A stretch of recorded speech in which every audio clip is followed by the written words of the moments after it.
آج کل ایک گناہ بہت زیادہ ہے، حالانکہ غیبت ایک ایسی بری عادت ہے جس سے دنیا اور دین دونوں کی رسوائی اور خرابی کا قوی اندیشہ ہے۔ غیبت کا ضرر نقصان یہ ہے کہ اس سے افتراق پیدا ہوتا ہے، اور افتراق سے لڑائی جھگڑا سب کچھ ہوتے ہیں۔ اتفاق کے اندر جو مصالح اور منافع ہوتے ہیں، افتراق کی صورت میں ان سے بھی محرومی ہو جاتی ہے۔ غیبت کی نحوست سے دل ٹوٹ جاتے ہیں، اور آپس کے دلوں کا ٹوٹنے کی جو نحوست ہے وہ محبت اور پیار کے رہنے کے مقابلے میں بہت خطرناک ہے۔ اس کی اپنی ایک نحوست ہے، اور باہمی محبت سے رہنے سے آپس میں بہت اس کے اللہ کی رحمتیں اور برکتیں اترتی ہیں۔ غیبت کرنے کے ساتھ ہی قلب میں ایک ایسی ظلمت پیدا ہوتی ہے جس سے سخت تکلیف ہوتی ہے، جیسے کسی نے گلا گھونٹ دیا ہو۔ جس کے دل میں ذرا بھی حس ہو، اس کو یہ بات محسوس ہوتی ہے۔ جسمانی حس بھی ہوتی ہے، گرم چیز پہ ہاتھ رکھا تو فوراً گرمی محسوس ہوئی، ٹھنڈی چیز پہ ہاتھ رکھا تو چیز فوراً ٹھنڈی محسوس ہوئی۔ اللہ رب العزت ہمیں ایمان کی بھی صحیح حس نصیب فرما دے، یا ایمانی حس بھی صحت مند ہو تو گناہوں سے فوراً ظلمت محسوس ہوتی ہے، گناہوں سے فوراً ظلمت محسوس ہوتی ہے۔ ہاں، اگر یہ ایمان کی حس باقی نہ رہے تو بڑا سے بڑا گناہ کی تکلیف بھی محسوس نہیں ہوتی اور اس کا احساس نہیں ہوتا۔ غیبت کرنے سے دین اور دنیا دونوں کو نقصان ہوتا ہے۔ دنیا کا نقصان یہ ہے کہ جس کی غیبت کی ہے وہ اگر سن پائے تو غیبت کرنے والے کی فضیلت کو ڈالے، بلکہ اگر بس چلے تو بری طرح سے خبر لے۔ دین کا نقصان یہ کہ اللہ ناراض ہوتے ہیں، اللہ کی ناراضگی گویا سامان دوزخ ہے، یعنی نہ لینا نہ دینا اور دوسروں کی غیبت کر رہا، اپنی دنیا بھی خراب کر رہے اور اپنی آخرت بھی خراب کر رہا۔ حدیث شریف میں غیبت زنا سے بھی زیادہ ضرر کا باعث ہے۔ الغیبت اشد من الزنا، غیبت زنا سے بھی بڑا گناہ ہے اور بدتر گناہ ہے اور ضرر رساں ہے۔ اللہ معاف فرمائے، ہماری مجلس میں کوئی آدمی غیبت کے زنا کے دوائی استعمال کرے، زنا نہ کرے لیکن زنا سے پہلے جو حرکتیں کی جاتی ہیں ہماری مجلس میں کوئی وہ بھی کرے، کتنا برا کہیں گے، کیا کر رہا ہے، اور کرنا بھی چاہیے، برا محسوس بھی ہونا چاہیے۔ لیکن ہماری محفل میں جب تک غیبت نہ ہو تو محفل ہی نہیں جمتی۔ یعنی زنا کے صرف وہ چیزیں جو زنا سے پہلے کی جاتی ہیں اگر ہماری محفل میں ہو تو کہنا نہیں، یہ شریف لوگوں کی مجلس تھوڑی ہے۔ کیا کہتے ہیں؟ شریف لوگوں کی مجلس، معزز لوگوں کی مجلس تھوڑی ہے، شریف لوگوں کی مجلس تو نہیں ہے۔ اور ہونا بھی چاہیے، ہونا بھی نہیں چاہیے، ان چیزوں سے نفرت بھی ہونی چاہیے، لیکن غیبت ہماری مجلس میں کیسے ہوتی ہے اور اس کا کیسا سلسلہ ہے جو اس سے بڑھ کر گناہ ہے۔ غیبت کرنے والے کی اللہ کے ہم اللہ تعالیٰ بخشش نہ فرمائیں گے جب تک کہ بندہ معاف نہ کرے، کیونکہ یہ حقوق العباد میں سے ہے۔ کہتے ہیں یہ تو اس کے اندر ہے نا بھائی، میں سچ تو کہہ رہا ہوں۔ اہمیہ سچ کہہ رہا ہے تبھی تو غیبت ہے، جھوٹ بولتا تو تہمت ہوتی۔ سچ کہہ رہا ہے تبھی تو غیبت ہے، جھوٹ بولتا تو تہمت ہوتی، اور اس تہمت کی سزا تو دنیا میں بھی 80 کوڑے ہیں۔ سچ بول رہا ہے نا تبھی تو غیبت ہے، لیکن پیٹھ پیچھے بات کرنے کا مقصد کیا ہے؟ پیٹھ پیچھے صرف تب کر سکتے ہیں کہ آپ اس بچے کے باپ کو بتا رہے ہیں کہ ذرا ان کا خیال رکھ لیں، یا اس بچے کے والد استاد کو بتا رہے ہیں کہ ذرا اس کی تربیت کر لیں، یا کسی ایسی خیرخواہ دوست کو بتا رہے ہیں کہ جس کی وہ بات سنتا ہے اور اس کو بتا رہے ہیں ذرا دیکھ لینا بھائی یار اس کو۔ یا آدمی اس کے سامنے اس کی غیبت کر سکتا ہے جس کے بارے میں اسے یقین ہو کہ یہ اس کو بھی دھوکہ دے دے گا، اور اس سے بھی یہ فراڈ کر لے گا، اس کو بھی اس سے نقصان پہنچائے گا. لیکن جانا ان سلسلوں میں کوئی چیز بھی نہ ہو، محض اپنی نفس کی تسکین کے لیے اور محض اپنے غصے اور نفرت کے جذبے کو تسکین کے لیے اس کا برا تذکرہ کرنا، یہ بہت بری بات ہے، بہت بری بات ہے. خیرخواہی نہیں ہوتی، خیرخواہی ہوتی تو کوئی اور طریقہ اختیار کرتا کہ باقی اس سے یہ برائی نکل جائے یا اس کی یہ خامی نکل جائے. بلکہ کیا ہوتی، خامی تو اور بڑھے اور میں تذکرہ کرتا ہوں، دل میں خواہی تھی اس کی خامیاں اور بڑھے اور میں تذکرہ کرتا ہوں، اس کی برائیاں اس کے اندر اور یہ پیدا ہو اور میں پیچھے اس کا تذکرہ کرتا ہوں. یہ جذبہ پیچھے ہوتا ہے. تو یہ بڑے خطرے کی بات ہے، یہ بڑے خطرے کی بات ہے. اور میرے عزیزو، یہ گناہ نا ہمارے اندر رچا بسا ہوا ہے. اور دیکھو، نیکی کرنا کافی نہیں ہے، نیکی کو باقی رکھنا اس سے زیادہ ضروری ہے. اور نیکی کیسے باقی ہوگی؟ پانی آپ نے ٹینکی میں ڈالا تو اس کو باقی کیسے رکھیں گے؟ ٹوٹیاں کھول دیں آپ تو کہاں سے باقی رہے گا؟ مٹکے میں پانی رکھا، آپ اسے سوراخ نکال دیں تو بچے گا اس کے اندر. تو اسی طرح میرے عزیزو، نیکی کی اور پھر آپ نے غیبت کے ذریعے زبان کی ٹوٹی کھول دی تو کہاں سے نیکی بچے گی؟ تو سارا ضائع ہو جائے گی. تو یہ ایک گناہ ہے. غیبت کرنا گویا اپنے مردہ بھائی کا گوشت کھانا ہے.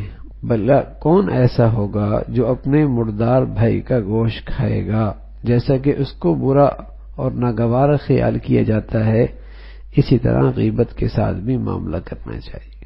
اور یہ اللہ نے کہا ہے، قرآن میں کہا ہے کہ غیبت کرنے والا ایسا ہے جیسے اپنے مردار بھائی کا گوشت کھاتا ہے. کوئی گھر خالی ہے اس سے؟ اللہ معاف فرمائے، کوئی گھر خالی. بہو ساس کے کرے گی، ساس بہو کے کرے گی، کوئی نند کی کرے گی. ایک تماشا، نماز بھی ہے، روزہ بھی ہے. گناہ ہی نہیں سمجھتے، گناہ ہی نہیں سمجھ. اور ہوگا کیا؟ دلوں میں نفرت اور بیٹھے گی، اپنی آخرت بھی خراب ہوگی، دنیا بھی خراب ہوگی، نیکیاں بھی ساری ضائع ہوں گی. نقصان ہی نقصان ہے. اور لینا مینا کچھ بھی نہیں، ملنا ملنا کچھ بھی نہیں. تو کیسا گناہ یہ رواج پایا ہوا ہے.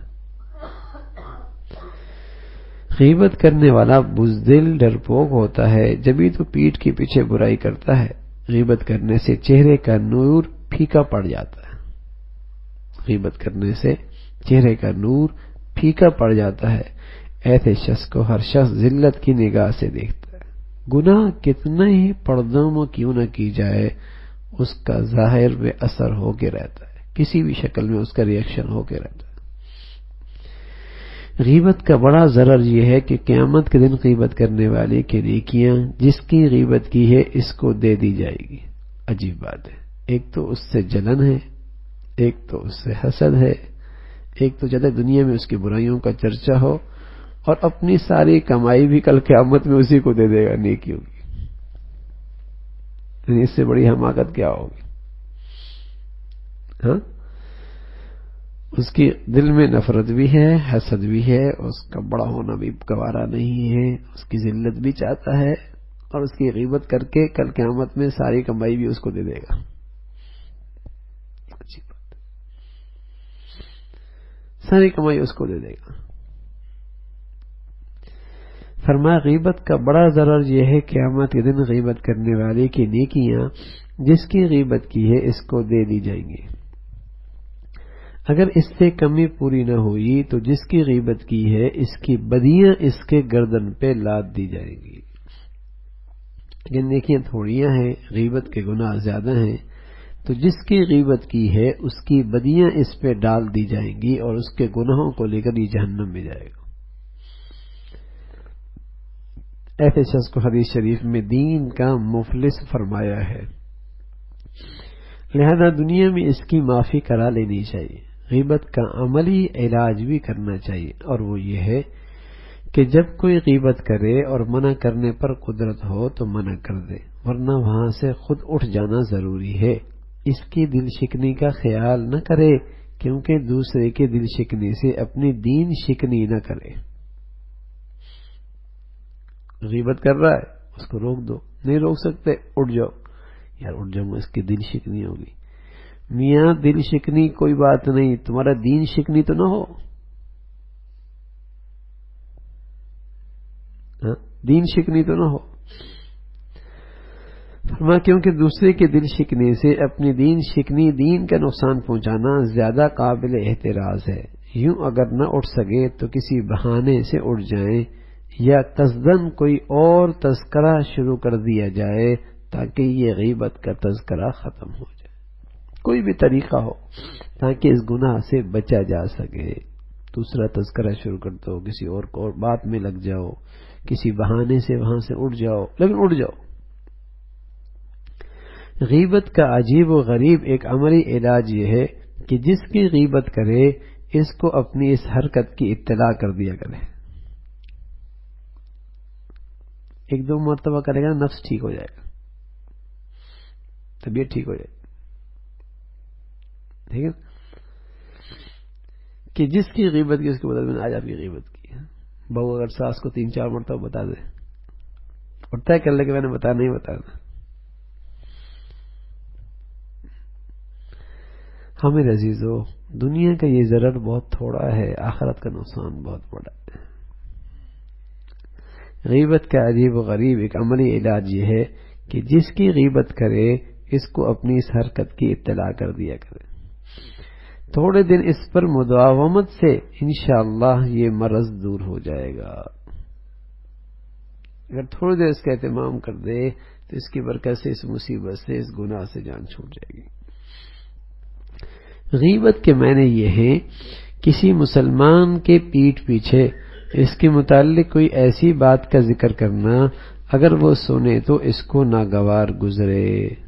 یہی تو غیبت ہے، کسی مسلمان کے پیٹھ پیچھے ایسا تذکرہ کرنا، اگر وہ اسے سنے تو اسے ناگوار سمجھے۔ میں نے عرض کیا کہ کسی مسلمان کے پیچھے اس کی کمیوں کا تذکرہ چند شکلوں میں جائز ہے، بس جو میں نے عرض کیا، باپ کو بتا رہے ہیں تاکہ اس کی تربیت کا خیال رکھے، استاد کو بتا رہے ہیں، مربی کو بتا رہے ہیں، کسی اس کے دوست کو بتا رہے ہیں جو اس کی وہ بات سنتا ہے، یا کسی کو اس کی وجہ سے نقصان پہنچ سکتا ہے اس کو خبردار کر رہے ہیں۔ بس ان چند شکلوں کے اندر اس کا پیٹھ پیچھے تذکرہ کرنا جائز ہے، ورنہ جائز نہیں، ورنہ دست نہیں۔ مثلا کسی کو بیوقوف یا کم عقل کہنا، یا کسی کی حسب نسب میں نقص نکالنا، یا کسی شخص کی کسی حرکت یا مکان، مویشی یا لباس کی غرض جس سے بھی اس کو تعلق ہو، اس کا کوئی عیب ایسا بیان کرنا جس کا سننا اسے ناگوار گزرے، خواہ زبان سے ظاہر کیے جائے یا کنایے سے، یا ہاتھ اور آنکھ کے اشارے سے، یا نقل اتاری جائے، یہ سب غیبت میں داخل ہے۔ دیکھو میرے عزیزو، بس اوقات ہم نیکیاں کرتے ہیں اور پھر سوچتے ہیں یار اس کی برکتیں کیوں نہیں ملتی، تو یہ گناہ ہے۔ اچھا یہ گناہ بھی ہے جو ہم اپنا محاسبہ کرتے ہیں نا، کوئی گناہ نہیں، آج تو میں نے کوئی گناہ نہیں کیا بس، یعنی ادھر سے بھی اپنے آپ کو صاف ستھرا رکھتے ہیں، آج تو میں نے کوئی گناہ نہیں کیا، دیکھیں یہ ذہن ہوتا ہے آج تو میں نے بالکل کوئی گناہ نہیں کیا، حالانکہ زنا سے بڑا گناہ کر گیا، اور ایک مرتبہ نہیں پتہ نہیں کتنی مرتبہ کیا اس نے، لیکن چونکہ لا علمی ہے، جہالت ہے، ناواقفی ہے، ٹھیک ہے نا، نیکیاں ساری ضائع کر رہا، ساری ضائع کر رہا۔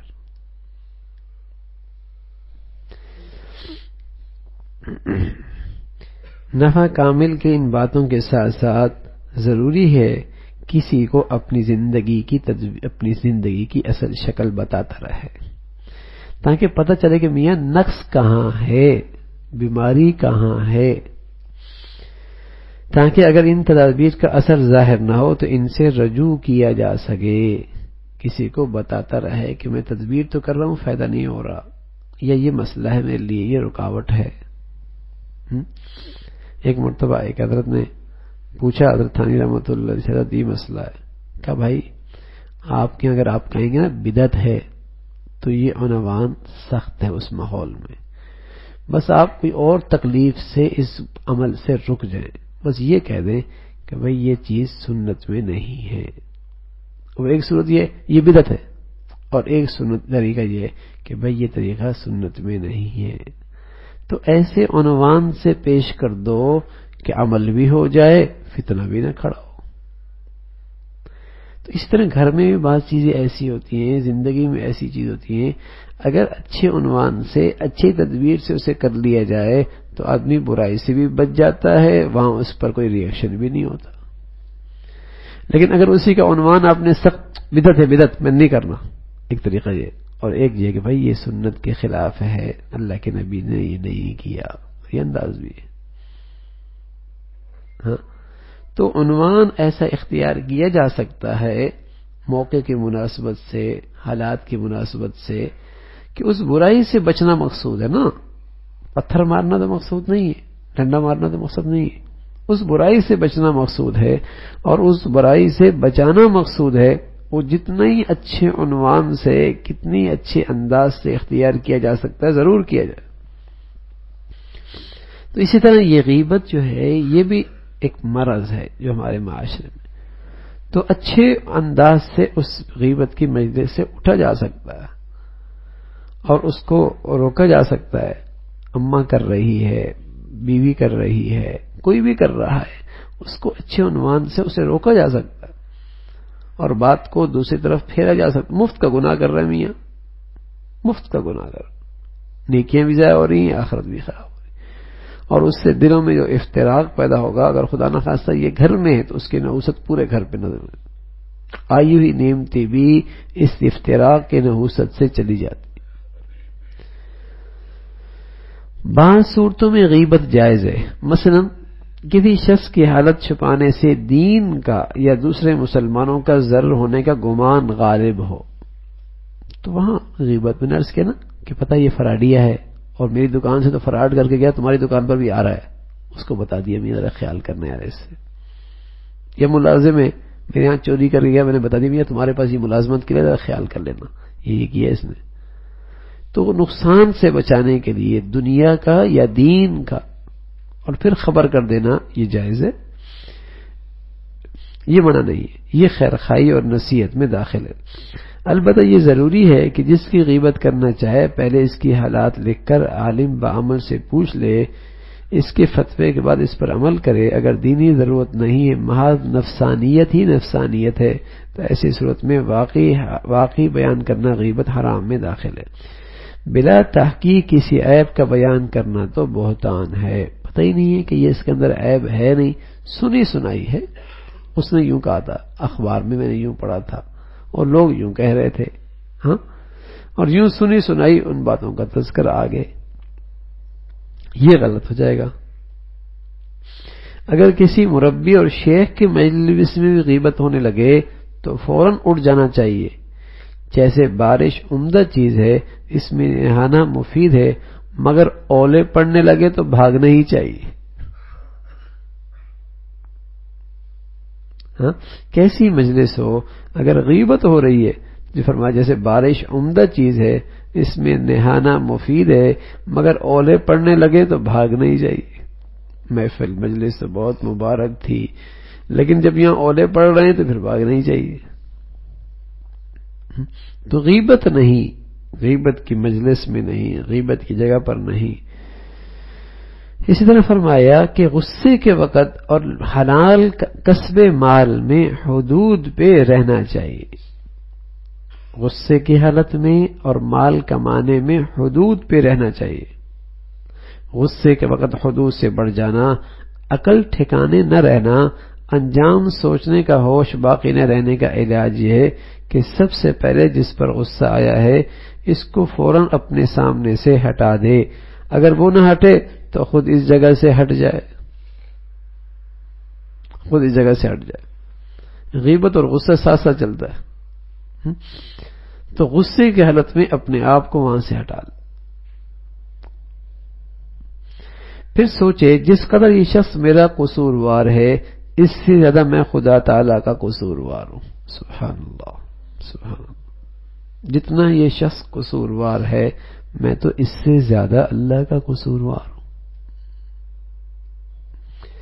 اور میں جس طرح یہ پسند کرتا ہوں کہ اللہ میری خطا معاف کر دے، ایسی مجھ کو بھی چاہیے کہ میں بھی اس کا قصور معاف کر دوں۔ سبحان اللہ، میں اللہ کا قصوروار ہوں اور میں چاہتا ہوں اللہ میرے قصور معاف کر دے، یہ بھی قصوروار ہے، ہاں تو پھر میں بھی اس کا قصور معاف کر دوں۔ اور پیارا نبی فرمایا کرتے تھے جو کسی کے قصور معاف کرنے میں جلدی کرتا ہے اللہ اس کے قصور معاف کرنے میں جلدی کرتا ہے، اللہ کی خاطر ہم نے اسے معاف کر دیا، اللہ ہمیں معاف کر دے گا۔ وَلْيَعْفُوا وَلْيَصْفَحُوا أَلَا تُحِبُّونَ أَن يَغْفِرَ اللَّهُ لَكُمْ۔ حضرت مصطح حضرت صدیق اکبر رضی اللہ تعالیٰ عنہ کے ساتھ رشتہ دار تھے اور غریب تھے، تو حضرت صدیق اکبر رضی اللہ تعالیٰ عنہ حضرت مصطح کی خدمت کیا کرتے تھے، آٹا پانی خرچہ دیا کرتے تھے۔ تو ایک مرتبہ حضرت عائشہ صدیقہ، سبحان اللہ، اتنی بڑی خاتون، صدیق کی بیٹی، نبی کی بیوی، ان پر منافقین نے تہمت لگائی، اور اس تہمت کا اتنا پروپیگنڈا ہوا کہ مصطح جیسے مخلص مسلمان بھی اس پروپیگنڈے کا شکار ہو گیا، اور حضرت مصطح کی زبان سے بھی حضرت عائشہ کے بارے میں کوئی اچھا تذکرہ نہیں نکلا، اور اس تذکرے میں وہ منافقین کے تذکرے سے متاثر ہو گئے۔ اب بیٹی صدیق کی، بیوی حضور علیہ الصلوۃ والسلام کی، اور اس مخلص مسلمان سے یہ غلطی ہو گئی، اور بیٹی کا معاملہ کیسا حساس ہوتا ہے، اور وہ بھی ایسی بیٹی اور ایسی تہمت کا تذکرہ، الیاذ باللہ الیاذ۔ تو حضرت نے فرمایا آج کے بعد میں مصطح کا تعاون نہیں کروں گا، میں مصطح کے ساتھ تعاون نہیں کروں گا۔ تو قرآن میں آ گیا کہ ہم نے تو مصطح کو معاف کر دیا، الا تحبون ان یغفر اللہ لکم، تم نہیں چاہتے کہ اللہ تمہیں بھی معاف کر دے، فلیعفوا ولیصفحوا، تم بھی معاف کر دو، درگزر کر دو، تم نہیں چاہتے کہ اس کی برکت سے اللہ تمہیں معاف کر دے۔ حضرت صدیق اکبر نے یہ سنا کہ اللہ میں نے معاف کر دیا، اب پہلے سے زیادہ خرچہ دیا کروں گا، میں آپ کی معافی چاہتا ہوں۔ تو میرے عزیزو، قصور کو معاف کرنا اور اس میں جلدی کرنا، اس کی برکت سے اللہ قصور کو معاف کر دیا کرو، اللہ معاف کر دیا۔ زبان سے کئی بار اعوذ باللہ پڑھے اور پانی پی لے یا وضو کر لے، اس سے غصہ جاتا رہے گا، پھر جب عقل ٹھکانے ہو جائے اس وقت بھی اگر اس کو سزا دینی مناسب ہو اور سزا دینے میں اس کی بھلائی معلوم ہو، جیسے اپنی اولاد یا شاگرد، اس کی اصلاح کی ضروری ہے، یا سزا دینے میں دوسروں کی بھلائی ہے، یعنی اس شخص نے کسی پہ ظلم کیا تھا، اب مظلوم کی مدد کرنا اور اس کے واسطے بدلہ لینا ضروری ہے، اس کی سزا کی ضرورت ہے، تو پہلے خوب سمجھ لیں اتنی خطا کی کتنی سزا ہونی چاہیے۔ جب ہر طرح شریعت کے مطابق اس بات میں تسلی اور اطمینان ہو جائے تو اسی قدر سزا دے۔ چند روز اس طرح غصے کو روکنے سے پھر خود بخود غصہ قابو میں آ جائے گا اور تیزی نہ رہے گی۔ پہلے نارمل حالت میں آ جائے اور غصہ ٹھنڈا ہو جائے، پھر اگر مناسب تدبیر ہے اور تربیت کے لحاظ سے کوئی سزا ہے تو دے سکتا ہے، لیکن غصے کی حالت میں نہیں۔